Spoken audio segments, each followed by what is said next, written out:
C'est ce qu'on appelle une remontada. Faire attention, c'est que le feedback, faut aller chercher dans les défaites, mais aussi dans les victoires. Comme ça que les mecs au haut niveau bossent. J'ai un certain nombre de data qui vont permettre de créer un rapport d'analyse personnalisé, complet. J'analyse pas une ceinture blanche comme une violette, une marron, une noire. Il a réussi à tirer avant toi et à t'emmener où il voulait. Là, ce que j'aime pas dans ta position, c'est ta jambe droite qui est levée. Parce que tu es quand même arrivé avec une stratégie. Il veut faire un mouvement de balancier pour venir se caler complètement en dessous de toi. Là, Bernardo Faria, c'est deep et hop, over-under. Même si tu es solide sur tes appuis, il y a un moment, il va réussir à se caler en dessous. Tu es mort sur le renversement. Boum!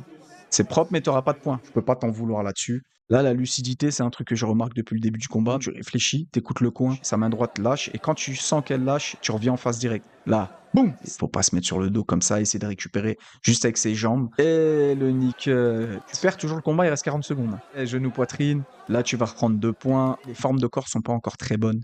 T'es grand, donc c'est chiant. Et tu kicks et tu libères le pied. Et là, tu vas remanger 3 points de passage à 15 secondes de la fin, 8-5.